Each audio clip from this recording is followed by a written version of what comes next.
Being important. Now that's important. It's something that seemingly everyone and everything strives for, video games included. And hey, they can even just self proclaim that they're important by saying they're AAA. We humans like to self proclaim that we're important too. I usually only like to show off my bread bag clip collection in private, but sometimes you just gotta let the tiger out of the cage. For those wondering, the title of AAA is essentially a designation given to games to show that there's a large budget to promote them and a lot of effort, depending how you define effort, that went into making them, which are things that can be good. I mean, can we all agree that a lot of effort going into a game is a thumbs up? And can we all agree that the first step in liking a video game is knowing that it exists? Here we have Oh No for the PlayStation, the game that makes you say, oh yes. As far as what it is, basically the greatest video game ever made by humans that makes all other games seem kinda embarrassing. And yet, you didn't like it until right now, you're welcome, because you didn't even know about it. A similar issue can happen with indie games. As much as many of us love them, it can be hard to be aware of all of them due to the understandably small budgets that some of them have for promoting themselves. And of course, also because there are so many different indie games. Whereas there aren't nearly as many AAA games, in part because they take so long to make. We're talking years and years. Children become adults in the amount of time some of these games take to make, and take even longer, and adults can turn back into children. Now, games taking a long time to make could be a good thing as well. I mean, not rushing a game, that's good, except for the fact that far too often, many of the games that take a long time to make end up feeling rushed when they finally release anyways. Does this look ready to you?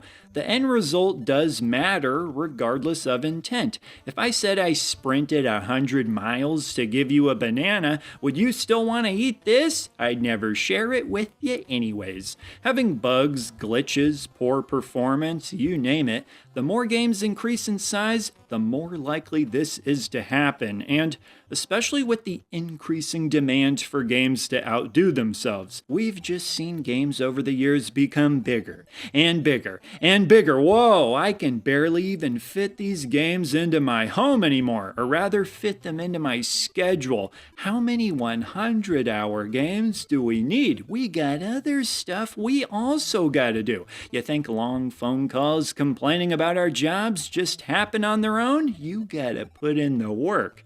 I mean, sure, some of us have more time to play games than others, and it can be nice to at least have the occasional really long game. The issue I have is with the expectation that's been created. Games need to be long, or else many people feel they're getting ripped off. Whether the industry has made gamers feel this way, or gamers have made the industry feel this way, it's something I see people saying all the time. If this game isn't such and such hours long, then it's not worth full price. How about if this game isn't really good, then it's not worth full price? And if it is really good, then it is. I can't stand it when certain games feel like they have uninspired filler content just to pad out the experience.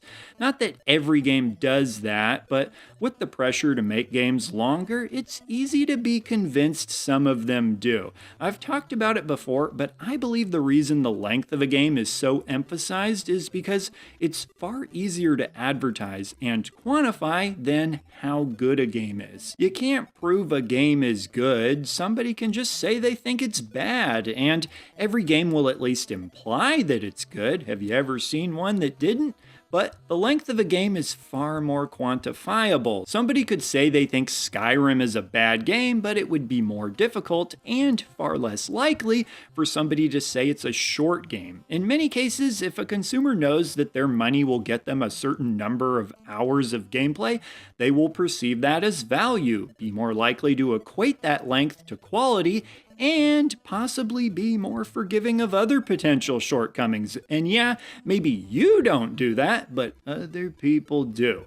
Now, before I make my next point, I want to make something clear. I do think that quote unquote AAA games can be good. This video isn't titled All AAA Games Suck.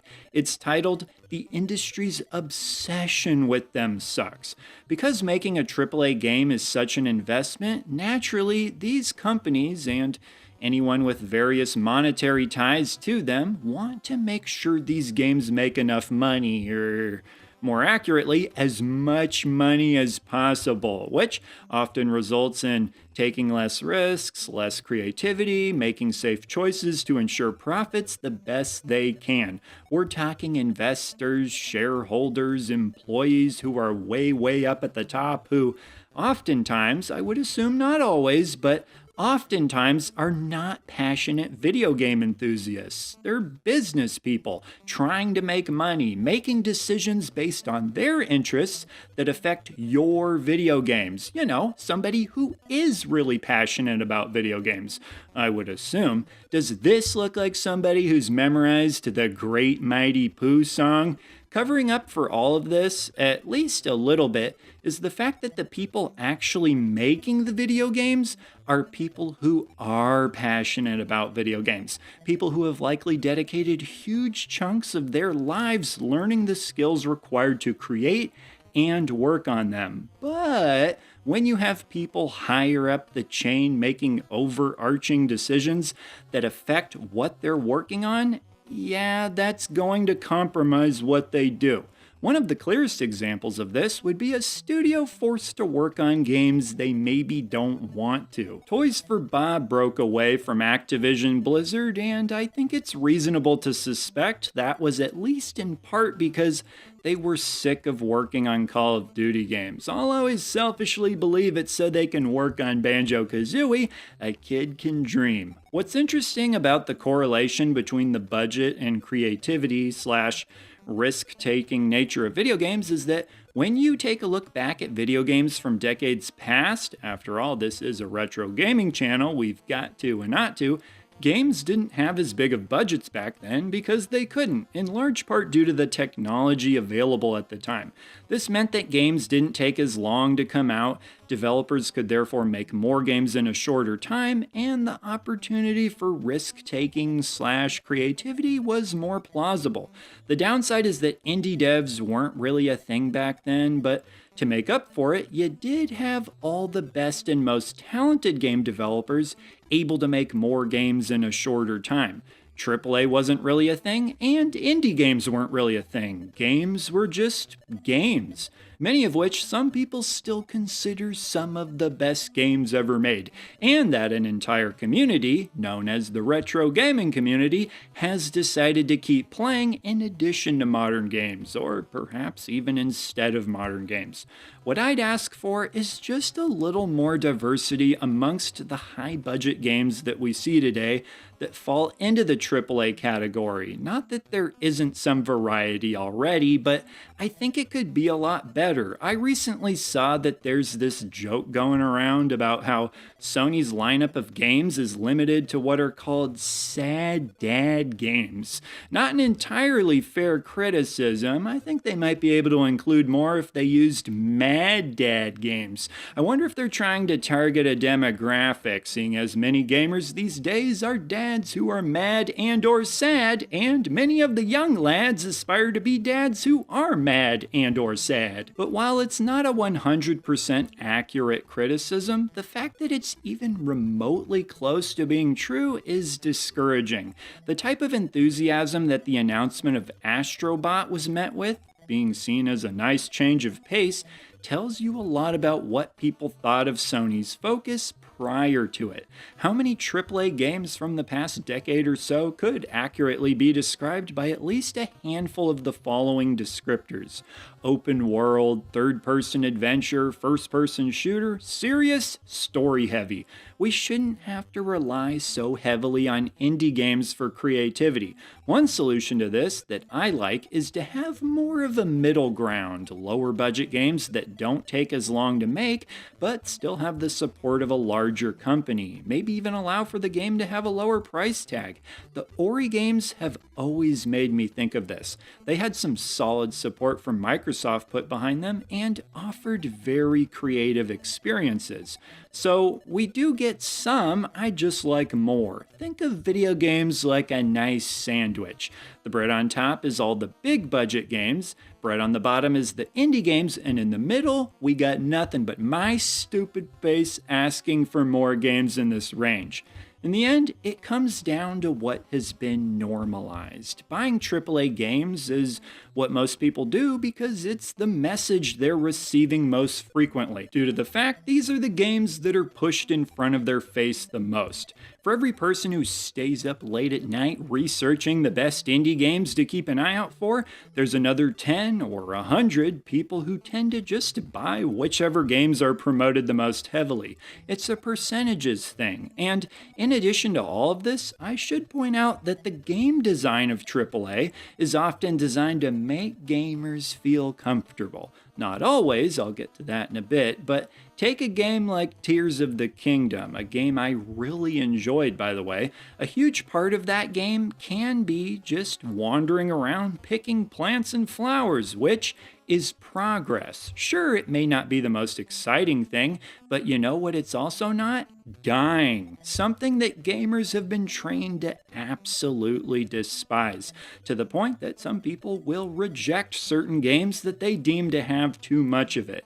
Funny enough, Elden Ring adopted the walking around and picking plant stuff to build up the player's self-esteem a little bit, in between getting destroyed by some of the boss battles. But whether a game is difficult or easy, making progress makes the player feel good. So most game designers just decided, well, let's load up the player with a sense of progress. Walk across a field, progress. Pick a plant, progress. Go from point A to point B, progress. And constantly save the player's progress so that they never feel like their progress is at risk. Nobody likes losing progress. Ever meet somebody who randomly deletes a bunch of their old memory cards just for kicks? The most impressive thing about beating most AAA games is the free time somebody was able to dedicate to it, not their skill at the game. And I'm not saying that every game needs to be about skill. I'm not even necessarily saying that any game needs to be about skill, though I do personally prefer that. What I am saying is that the industry has shifted towards making games constantly reward you with a sense of progress because they want you happy, and that's the safest way to do it. But I'd personally like to see more games trust the player to master all the mechanics that they put into the game by properly challenging them in a way that makes them need to figure out how to use them, not just freeze and rock everything in Pikmin 4. But those are my thoughts on why the industry's obsession with AAA games is frustrating and ultimately harmful to its overall health. Naturally, people will have all sorts of opinions on the matter, and I'd be glad to hear them. But as always, we like to do it respectfully around here, and I thank you for that. So with that, leave your thoughts down below, and I will see ya in the next video. He's the retro bird, yeah, and he's talking about video games.